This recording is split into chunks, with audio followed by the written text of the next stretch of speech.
একজন ভাই, আমি ওনার জন্য দোয়া করি আল্লাহ ওনাকে সহি সমঝ দান করুক।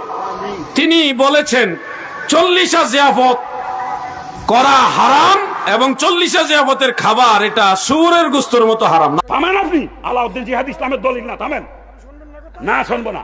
প্রশ্ন থাকলে কাগজে লিখে দেন, এভাবে কথা বলা বিয়াদবি। প্রশ্ন থাকলে কাগজে লিখে দেন, জবাব পাবেন। থামেন আপনি। কোন কিতাবের দলিল দিয়েছে? এই কিতাবের নাম কোন? সেই কিতাবের নাম কোন? কোন কিতাবের দলিল দিয়েছে? নাম কোন? হ্যাঁ, নিয়ে আসেন, নিয়ে আসেন। হ্যাঁ, আসি আমি, নিয়ে আসেন, নিয়ে আসেন। আরে লেখে আনবে কি? আলাউদ্দিন জিহাদিরে নিয়ে আসুক আমার সামনে। ও কদ্দুর আলেম হইছে, আমি একটু দেখে নেবো কদ্দুর আলেম হইছে। এই যে বাপ মা মরে গেলি খাওন যেটা বেদাত, আপনারা খাওন যে দেন বাপ মা মরে গেলি, কোন কিতাবে পাইছেন? কিতাবের নাম কোন? আমি কিতাবের বরাদ দিচ্ছি, আসেন। তাফসিরে মারিফুল কোরআন, ওই কিতাবের 35 নম্বর পৃষ্ঠা খুলে দেখেন, মাসালা পরিষ্কার করে লাগছে। মাইয়াতে রুহের মাগফিরাতের সাথে দোয়া করে সেখানে খানা খাওয়া হারাম, খাওয়ানোও হারাম, টাকা দেওয়াও হারাম, নেওয়াও হারাম। থামেন আপনি, আলাউদ্দিন জিহাদ ইসলামের দলিল না, থামেন না, শুনবো না। প্রশ্ন থাকলে কাগজে লিখে দেন, এভাবে কথা বলা বিয়াদবি। প্রশ্ন থাকলে কাগজে লিখে দেন, জবাব পাবেন। একজন আলেম যদি মঞ্চে বসে কটু বাক্য ব্যবহার করে, এটা তো আলেমের জন্য মানায় না ভাই। আমি এক ভাইয়ের জবান থেকে শুনেছি, সমালোচনার জন্য বলছি না, আপনাদেরকে ফিতনা থেকে বাঁচানোর উদ্দেশ্যে বলছি। ওই ভাইয়ের সমালোচনার জন্য বলছি না। তিনি দাবি করেছেন তাফসিরে মারিফুল কোরআনে 35 নম্বর পৃষ্ঠার মধ্যে আছে 40 জিয়াফত করা হারাম, 40 জিয়াফতের খাবার গ্রহণ করো হারাম, শুয়োরের গোশত খাওয়ার মতো। নাউজুবিল্লাহ। এই কিতাবটা যদি আরবি হইতো তাও মনটারে বুঝাইতাম যে ভাই হয়তো তারা হোরা করে পড়ছে, বুঝে নাই। কিতাবটা আরবিও না, মূল কিতাবটা হলো উর্দু, আর উনি যেটা রেফারেন্স দিচ্ছে এটা উর্দুও না, এটা বাংলা। বাংলা বই পড়ে যদি উনি সঠিক মর্ম মানুষকে বুঝাতে অক্ষম হয়, তো উনি আরবি বুঝাইতে গেলে কি হবে অবস্থা? কিছু ডিজিটাল শায়েকদের কথা শুনে বিভ্রান্ত হয়ে যায়। শুনুন ভাই, সব জায়গায় ফিতনা আছে। মনে করবেন না যে কামেল পাস বা শায়েক হইলে যে সঠিক হয়ে যায়, তা না। অনেক শায়েকদের পিছনে শয়তান কলকাঠি নাড়ে, এগুলি বুঝতে হবে। সলিমুদ্দিনের বলা কলিমুদ্দিন, আন্তর্জাতিক ক্ষতিসম্পন্ন বিশিষ্ট ইসলামী চিন্তাবিদ, সাইকেল হাদিস, লেখা নাই পড়া নাই, একটা ফতোয়া দিয়ে দিছে শুয়োরের গোশতের মতো হারাম। কি আশ্চর্য অবস্থা! নাউজুবিল্লাহ মিন যালিক। আলেমরা কথা বলবে, দলিল ভিত্তিক কথা বলবে, তথ্য ভিত্তিক কথা বলেন। আমাদের ভুল থাকলে আমরা শুধরাই নিব। দলিল নাই টলিল নাই, খালি বেদাত বেদাত। আরে ভাই, এটা তো আপনার ব্যক্তিগত সম্পত্তি না যে আপনি যেটা বলবেন এটা হবে। এখানে আমার কথা ইসলাম চলবে না, আপনার কথা ইসলাম চলবে না।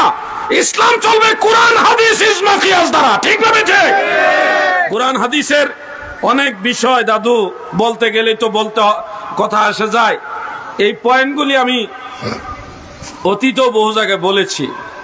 শ্রীনগরে অনেক ভাইয়েরা এগুলি জানেও, কিন্তু আজকে আবার বলতেছি কেন, হঠাৎ করে মন চাইলো, মনের মধ্যে কথাগুলি আসলো, এই জন্য বললাম। এগুলি জানতে হবে দাদু। সমালোচনা সবাই পারে। আমাদের দরবারের বিরুদ্ধে অনেকে লেখছে আট্রসি দরবারে বাদ্যযন্ত্র বাজায়া গান বাজনা হয়। আচ্ছা, আপনারা বলেন তো এই কথাটা কি সত্য? না, বাদ্যযন্ত্র বাজায়া যে আট্রসি দরবারে গান বাজনা হয়, এটা তো একটা টাটকা মিথ্যা কথা। কিন্তু দায়িত্বশীল লোকেরা এই কথাগুলি তাদের বইয়ের মধ্যে লিখে দিছে। তা আমরা তাদের ব্যাপারে কি ধারণা রাখবো? আমরা দোয়া করি আল্লাহ তাদেরকে জ্ঞান দান করুক, সঠিক জ্ঞানটা দান করুক। বলে না আমিন।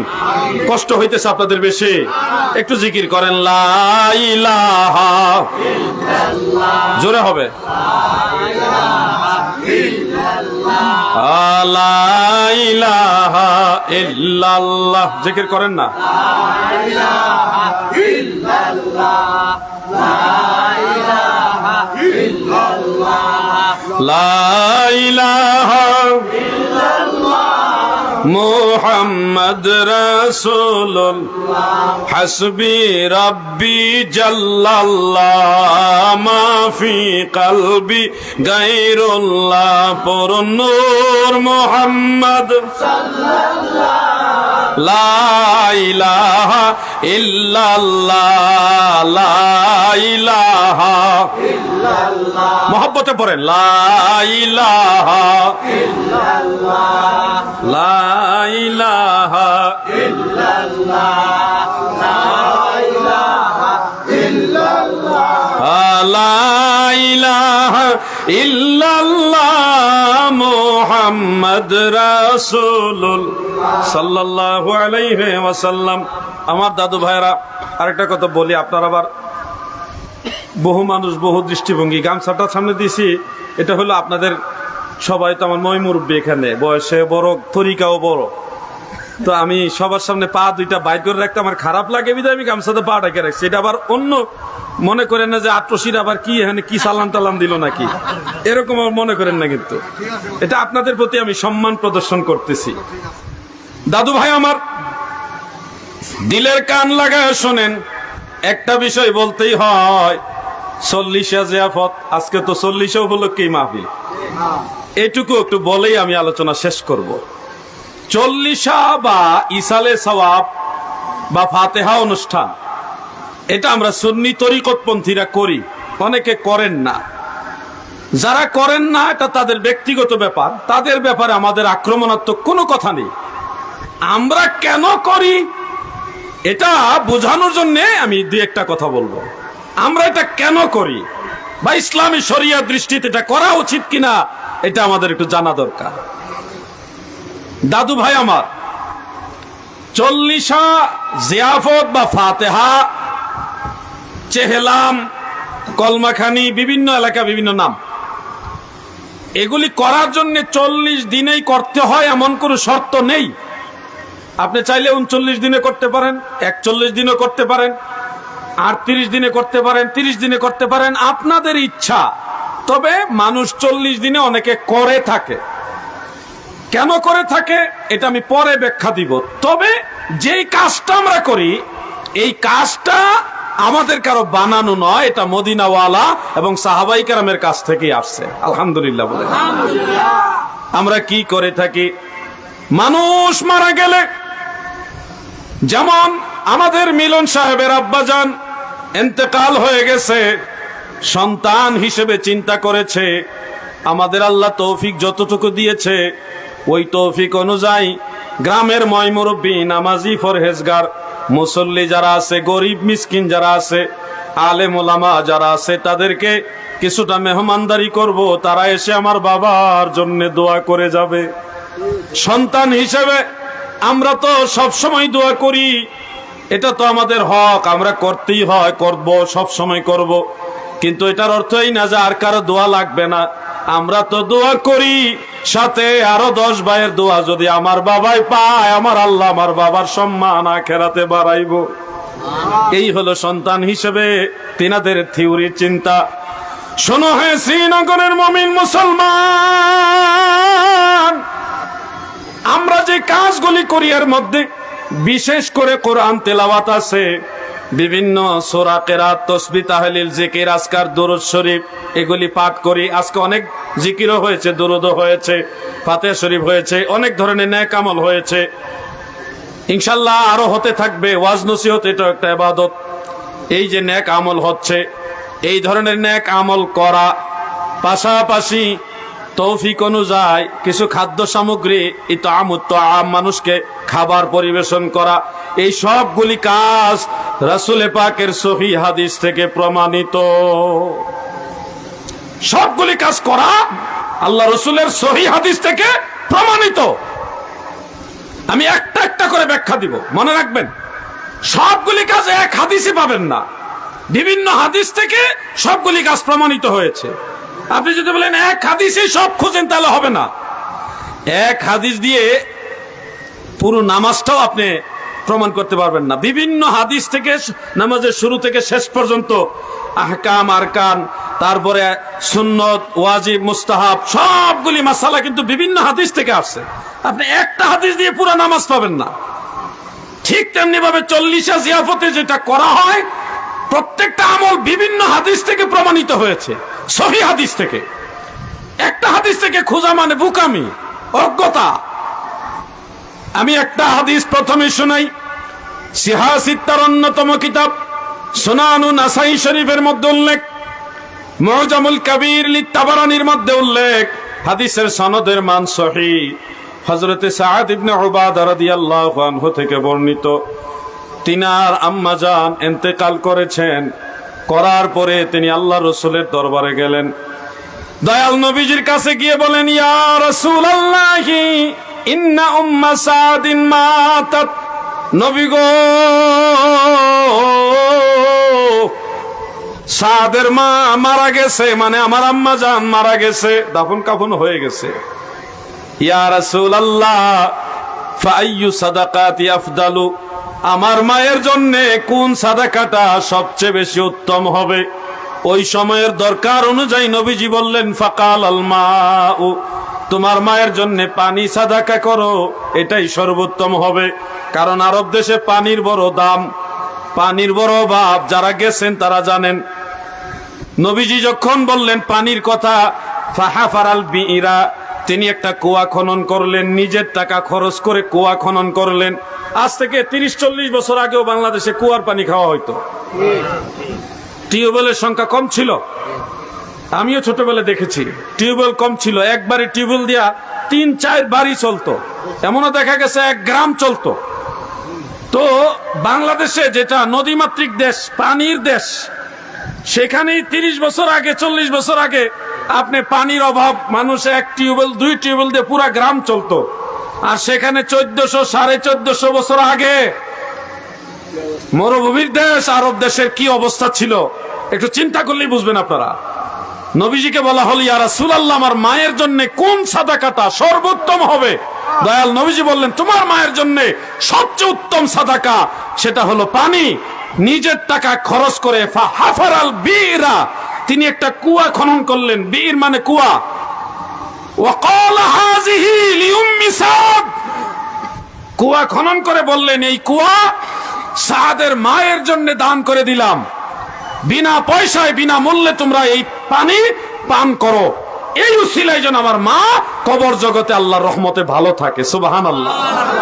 এটা হলো সিহাসিত্তার হাদিস এবং সহিহ হাদিস। এই হাদিস থেকে স্পষ্ট ভাবে বোঝা যায়, সন্তান যদি মায়ের আত্মার শান্তির জন্য দুনিয়ার মানুষের পানাহারের ব্যবস্থা করে, বিশেষ করে গরিব মানুষের খাবার দেয়, খাদ্য সামগ্রী, পান করার সামগ্রী পানাহার করায়, এই হাদিস থেকে প্রমাণ হয় সন্তান মায়ের জন্য গরিব মিসকিন অসহায় মানুষদেরকে যদি অন্ততপক্ষে পানাহারের ব্যবস্থা করে, ধনীদেরকেও করা যাবে। কারণ ওই কুয়া যে খনন করছে শুধু গরিবের জন্য না, কুয়া খনন করছে সবার জন্য।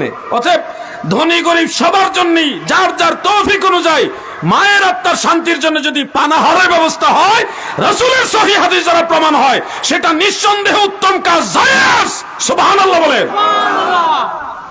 দাদু ভাই আমার, এবার আসুন আরেকটা হাদিস। এটাও সিহাসিত্তার অন্যতম কিতাব সুনান আবি দাউদের হাদিস, আবু দাউদ শরীফের হাদিস। মনোযোগ দিয়ে কথাটা শুনবেন। একজন সাহাবী ইন্তেকাল করলেন, নবীজি তার জানাজা পড়ালেন এবং তার দাফনের কাজে শরীক হলেন। কবরস্থানে গিয়ে নবীজি নিজে কবরে দাফন করার ক্ষেত্রে সহযোগিতা করলেন। কোন দিকে কবর লম্বা হবে, কোন দিকে একটু প্রশস্ত হবে, এই ব্যাপারেও নবীজি পরামর্শ দিয়েছেন। যখন দাফনের কাজ টোটালি শেষ, দোয়াও শেষ, তখন একজন ওই মৃত ব্যক্তির পরিবারের সদস্য এসে নবীজিকে দাওয়াত দিলেন, ইয়া রাসূলুল্লাহ, আপনি আমার বাড়িতে আসেন। নবীজি সেই দাওয়াত গ্রহণ করলেন। করার পরে ওই মৃত ব্যক্তির বাড়িতে নবীজি সেখানে গেলেন, মৃত ব্যক্তির বাড়িতে গেলেন। যাওয়ার পরে ওই মৃত ব্যক্তির বাড়ির একজন লোক দয়াল নবীজির সামনে খাবার নিয়ে আসলো। কি নিয়ে আসলো? খাবার। মনে রাখবেন কথাগুলি। খাবার আনার পরে নবীজির সাথে তার অন্যান্য সাহাবাই কেরাম আছে, ধনী সাহাবি, গরিব সাহাবি সবাই আছে। সবাই মোটামুটি খাবার খাচ্ছে। ঠিক ওই সময় নবীজিও একটা গোস্তের টুকরা নিলেন। আরব দেশে রুটি গোস্ত এটা জাতীয় খাদ্য। আমাদের দেশে ভাত, মাছে ভাতে বাঙালি বলা হয় না, ওই দেশে আবার মাছে ভাতে বাঙালি না, রুটি গোস্তে আরবি। কথা বলছে? ওনারা দয়াল নবীজির সামনে গোস্ত দিলেন, রুটি দিলেন। নবীজি একটা গোস্তের টুকরা মুখ মুবারকে নিলেন, গোস্তটা চিবাচ্ছেন কিন্তু গিলছেন না।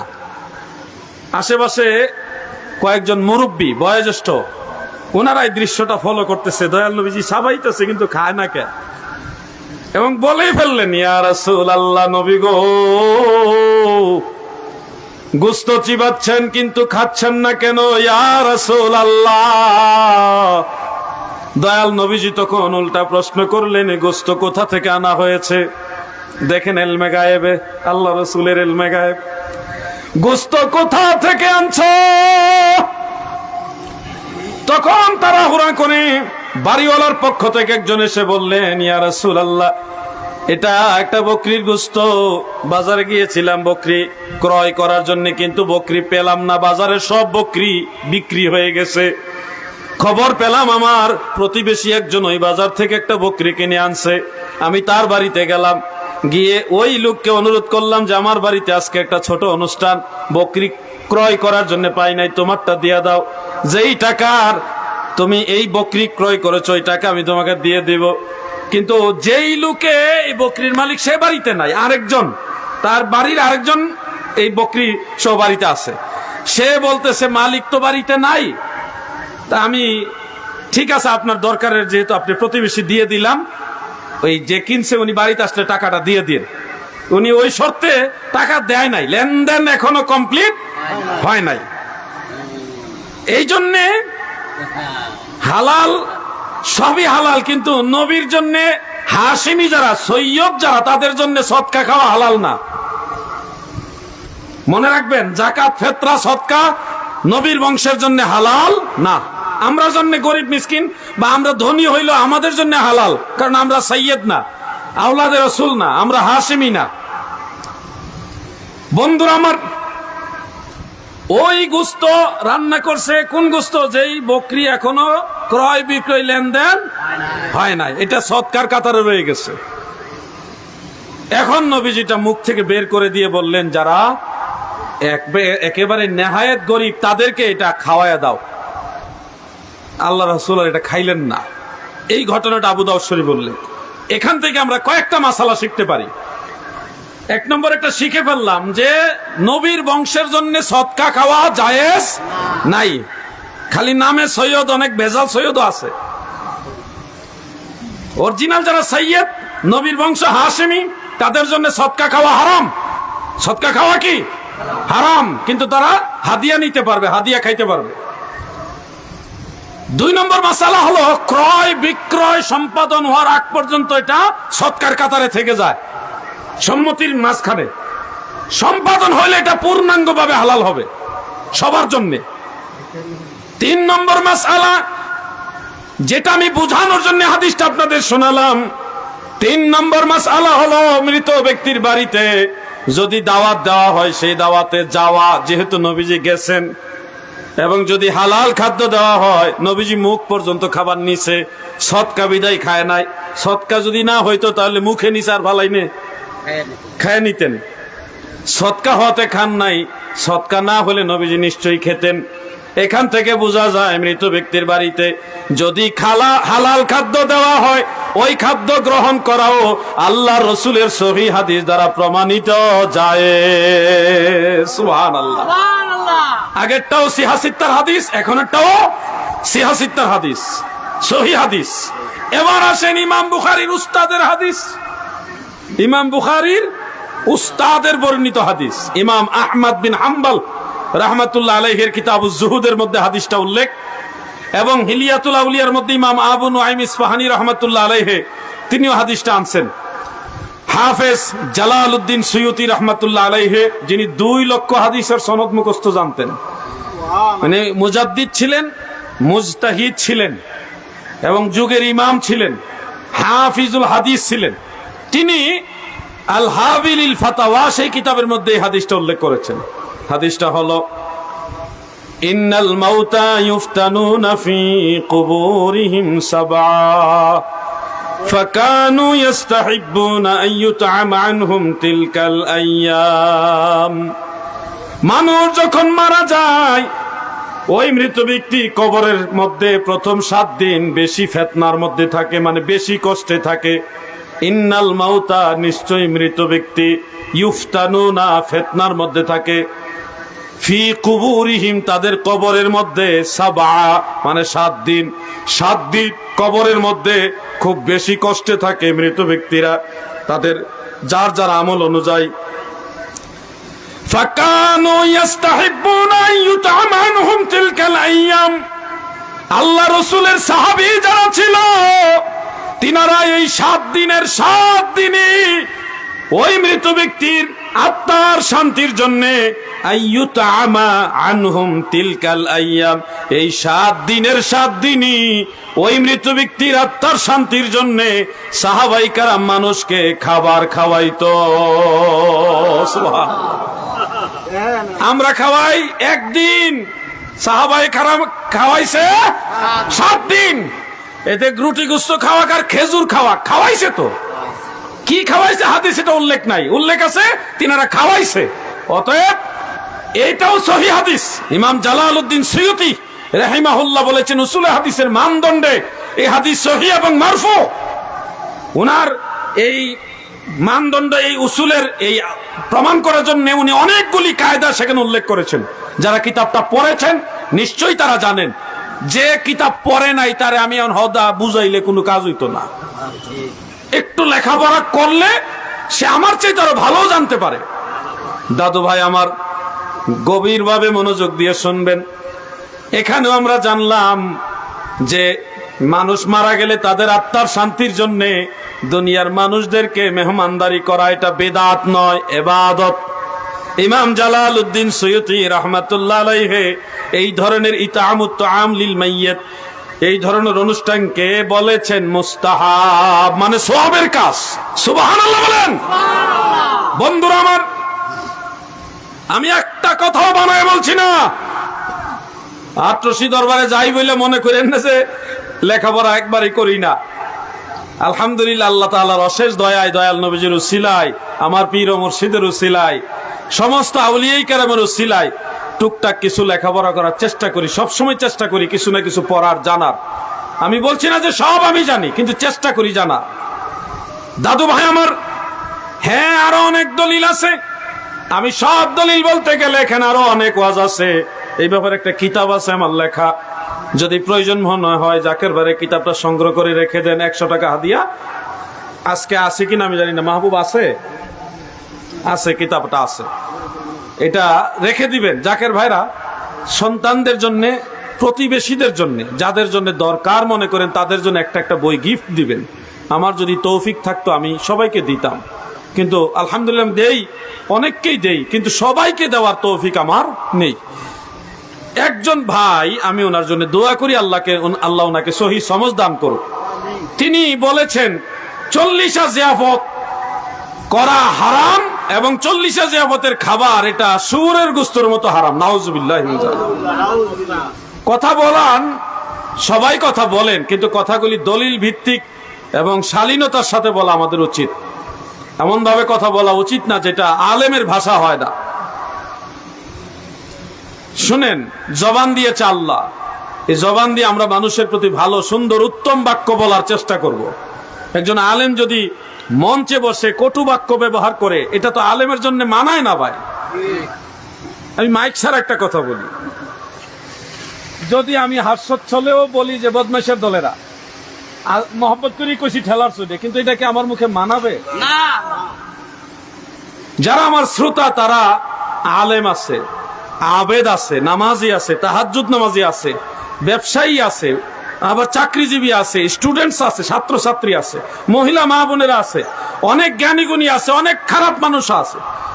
সবাই মিলে একটা মজলিস, সেখানে এমন শব্দ ব্যবহার করা উচিত নয় যে শব্দগুলি আলেমের জবানে মানায় না।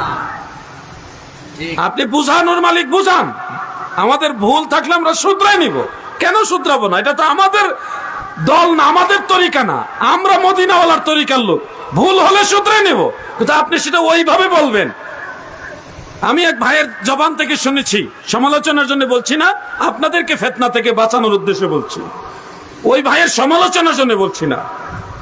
তিনি দাবি করেছেন তাফসিরে মারিফুল কোরআনে 35 নম্বর পৃষ্ঠার মধ্যে আছে, 40 জিয়াফত করা হারাম, 40 জিয়াফতের খাবার গ্রহণ করা হারাম, শুয়োরের গোশত খাওয়ার মতো। নাউজুবিল্লাহ মিন যালিক।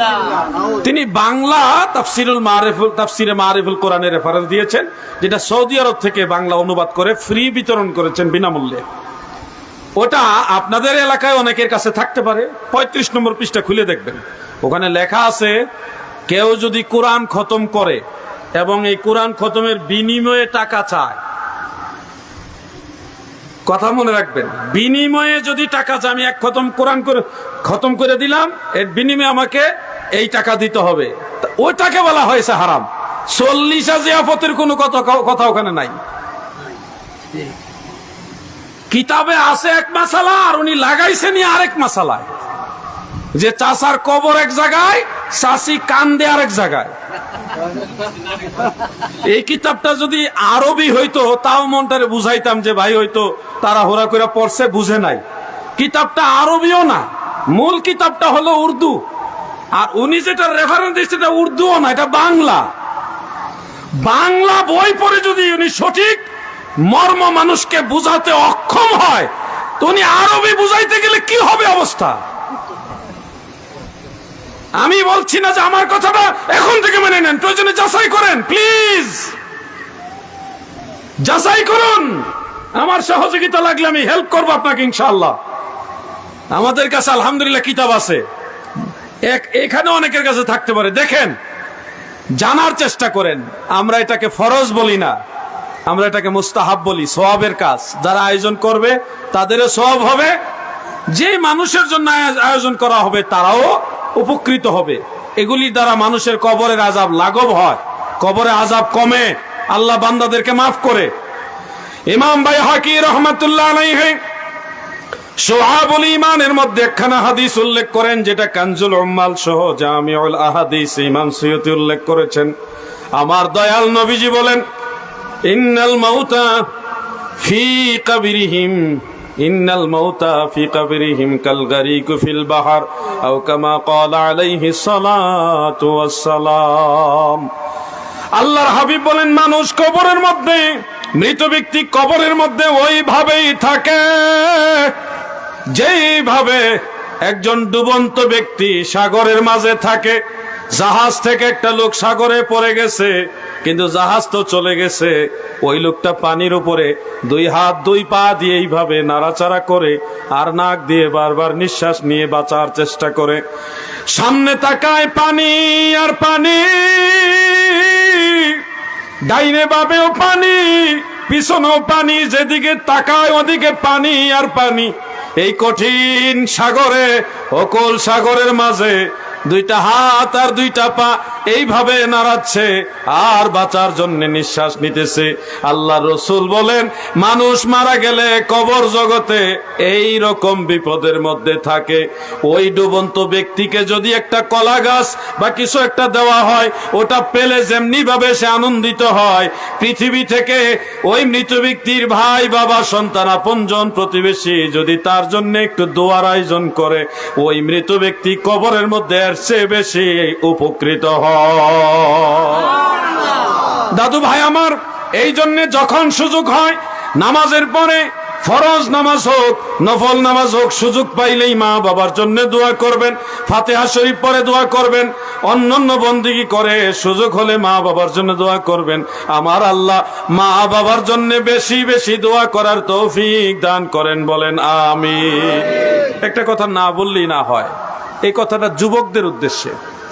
জেনারেল শিক্ষিত যে সমস্ত ভাইরা আছেন, আপনাদের প্রতি সম্মান রেখে বলছি, আপনারা অনেক সময় কিছু ডিজিটাল শায়েখদের কথা শুনে বিভ্রান্ত হয়ে যান। শুনুন ভাই, সব জায়গায় ফিতনা আছে। মনে করবেন না যে কামেল পাস বা শায়েখ হইলে যে সঠিক হয়ে যায়, তা না।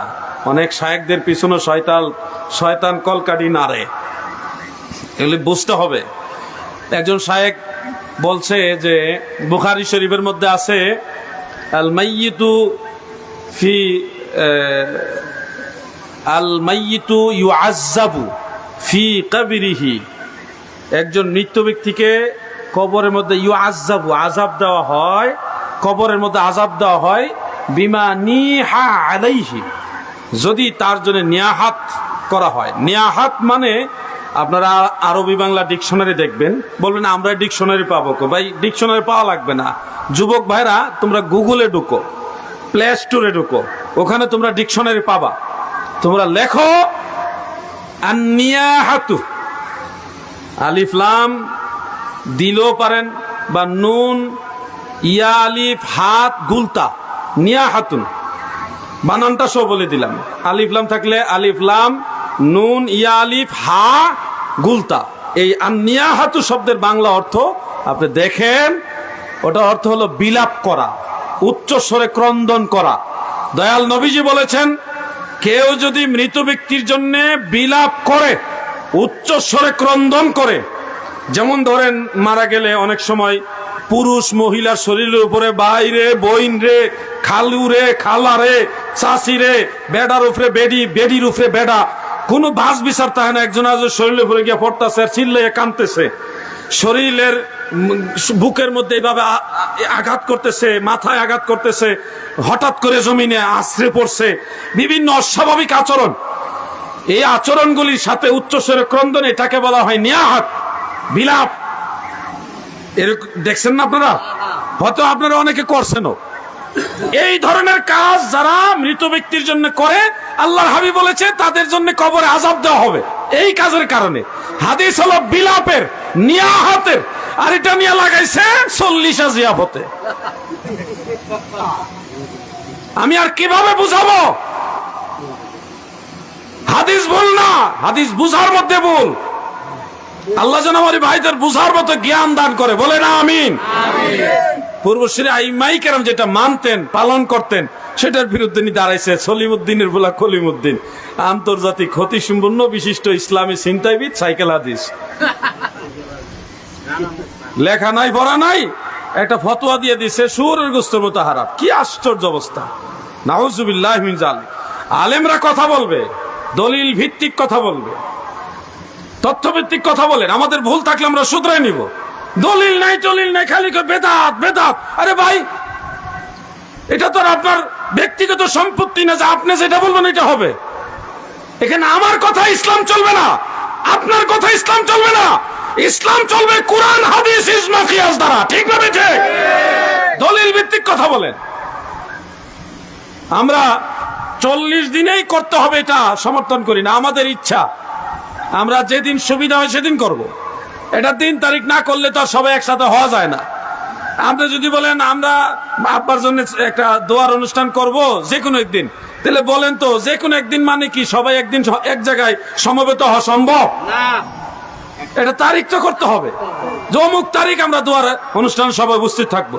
এই তারিখ করাটার আবার কবে এটা আরেকটা বেদাত। আরে বুকা, বিয়ে করতে গেলেও তো তারিখ দেওয়া লাগে নাকি? তারিখ ছাড়া বিয়ে হয় না, তারিখ ছাড়া বিয়ে হয় না, তারিখ ছাড়া মাহফিল হয় না। হ্যাঁ, যে কোনো একটা পার্টি করেন, যে কোনো কিছু করতে গেলে দিন তারিখ তো করতে হয়। মানুষকে জমায়েত করতে, আপনি পরীক্ষা দিবেন, তারিখ দিতে হয়, পরীক্ষার তারিখ, রেজাল্ট দিবে অমুক তারিখ, সবই তারিখে। দুয়ার বেলায় তারিখ করা যাবে না, এটা তো ভাই সুবিধার মনে হইতেছে না। খালি একটা ওয়াজ কইরা দিলেই তো হইব না, ওয়াজটা তো একটা যুক্তিসঙ্গত হইতে হবে। সবার সুবিধার জন্য একটা তারিখ করে নিবেন। হ্যাঁ, যদি মনে করেন 40 দিনে আমরা করব, সেটাও নাজায়েজ না, কিন্তু সবার তো সামর্থ্য নাই এরকম। গরু জবাই করতে হবে এমন কোনো কথা নাই। আপনার যদ্দুর তৌফিক আছে তদ্দুর। ভাত খাওয়াইতে হবে তাও কোনো কথা নাই, খেজুর দিয়া পানি খাওয়াই দেন তাও জায়েজ হবে। কথা বুঝতেছেন আপনারা? আপনার তৌফিক যদ্দুর অদ্দুর করবেন। মূল বিষয় হলো এটা মুস্তাহাব পর্যায়ে, এটা সুন্নাত, এটা আমল করবেন। সবাই আপনার বাবার জন্য, আপনার মায়ের জন্য দোয়া করবে। আল্লাহ যেন আমাদেরকে দোয়ামুখী হওয়ার তৌফিক দেন, বলেন আমিন। মহব্বতে বলেন আমিন।